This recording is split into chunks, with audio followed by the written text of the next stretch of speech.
Balaguer ha celebrat aquest diumenge l'aplec a Santa Maria de les Franqueses. Són més de 20 anys celebrant aquest aplec en aquest entorn del monestir que només es va aturar per la pandèmia. A banda de la caminada i el dinar de germanor, la sardana ha tingut enguany una presència especial a l'aplec en motiu de la capitalitat de la sardana que ostenta la ciutat de Balaguer. Els actes han començat a primera hora del matí amb una caminada que ha sortit des de la placeta de Sant Domènec fent un recorregut fins a les Franqueses. Tot seguit en arribar i després d'un petit refrigeri per recuperar forces s'ha fet una ballada de sardanes amb la cobla 11 de setembre. Ja a la 1 del migdia ha tingut lloc l'acte d'agermanament entre el monestir de les Franqueses i el monestir de Santa Maria de Vallverd.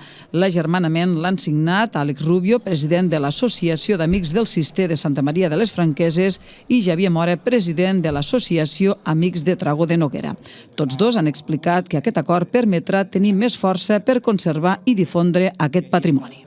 Els dos són monuments que van estar descuidats durant uns anys i tal, i s'han de fer esforços per tornar-los a posar en valor, per estudiar-los, per fer-ne difusió, per aconseguir subvencions, per exemple, per arreglar coses així, i creiem que junts segur que podem aconseguir més, és unir esforços.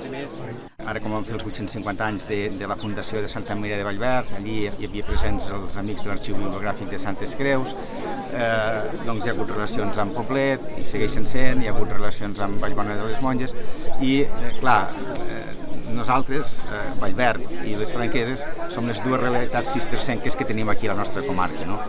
Havíem tingut relacions, però potser aquest acte de germanament simbolitza més això, no? La nostra proximitat, i que estan tan a prop, hem d'anar colze a colze per tirar endavant aquest patrimoni que tenim aquí entre nosaltres. Àlex Rubio també ha avançat que ara s'està treballant en el pla director que ha de permetre tenir un projecte de les actuacions que s'han de dur a terme a les Franqueses. Com a Associació d'Amics del Cister de Santa Maria de les Franqueses hem encomanat i ja està elaborat un avantprojecte de restauració del gran finestral gòtic.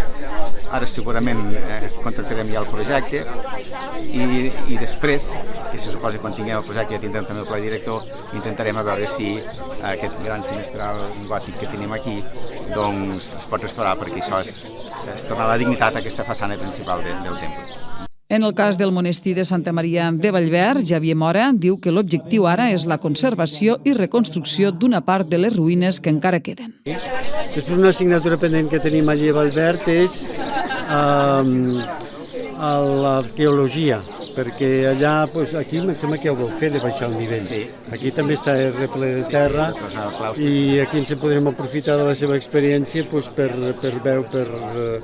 veure com ho hem de fer nosaltres, perquè ja tenim més experiència que nosaltres. Hi ha el tema aquest de l'arqueologia, i bé, i en qualsevol cas, jo crec que el que podem fer conjuntament és dissenyar, per exemple, alguna ruta conjunta per la gent que vingui, que pugui anar a veure l'un i l'altre. A l'aplec també hi ha participat el paen cap de Balaguer, Jordi Ignasi Vidal, que ha expressat la importància d'aquest lligam entre els dos monestirs tan propers i que les dues associacions puguin col·laborar per demanar subvencions. És molt important que les associacions entre elles puguin col·laborar, i si hi ha dues associacions que una de les coses que han de fer és defensar el seu patrimoni i estan defensant patrimonis que són molt similars, l'important és que puguin col·laborar per retroalimentar-se, no? I si algú troba línies de finançament o de subvenció en un lloc, també que ho puguin saber els altres, perquè l'important és que tots dos patrimonis es puguin tindre en bon estat i que puguem arreglar-lo suficientment i perquè siguin un punt d'atractiu, com a dia d'avui ja a Santa Maria de les Franqueses, com se'ns demostra en aquesta pel·lícula. Seguidament, a l'acte d'agermanament s'ha celebrat una missa amb el guarniment especial del temple a càrrec de l'Associació Dona Rural, a més d'una ballada a càrrec de la colla sardanista Monestir de Santa Maria de les Franqueses, que enguany celebrava el seu 10è aniversari. Els actes del matí han acabat amb un dinar de germanor. El paen cap ha destacat l'ampli programa d'activitats en un aplec clàssic on no han faltat lleure, cultura i menjar. Sí, és un aplec clàssic. És un aplec en què hi haurà menjar, que estarem a la natura, que fa bon temps, que sortim a la canalla cor, diguem-ne, que és el que li toca fer, córrer per aquí, jugar, agafar una floreta, és a dir, el que tots voldríem, diguem-ne, idíl·licament tindre com a caps de setmana, i aquí ho tenim, a més, siguem capital de la Sardana i començant un aplec que el que volem és que tingui continuïtat, no? A més, ens coincideix amb els 10 anys d'una colla, per tant, la festa ja és completa, hi ha hagut... Ja a la tarda el programa d'actes ha continuat amb una visita guiada a l'entorn de les Franqueses a càrrec del guia turístic de Viu-l'Oest, Jaume Marvà. Posteriorment, i dins del cicle Assolellats d'espectacles familiars, ha tingut lloc la representació de l'obra de teatre Fanàmbuls de Sir Chic. Finalment, una ballada amb la Cobla Tàrrega ha tancat el programa d'actes de l'Aplec de les Franqueses. Ho ha fet amb l'estrena de la sardana Aurembiaix d'Urgell del compositor Joan Moliner. El pa en cap, Jordi Ignasi Vidal, ha entregat les partitures a la Cobla que dies abans havia rebut de mans del compositor. Aquesta sardana és una més de les que s'estrenen motiu de la capitalitat.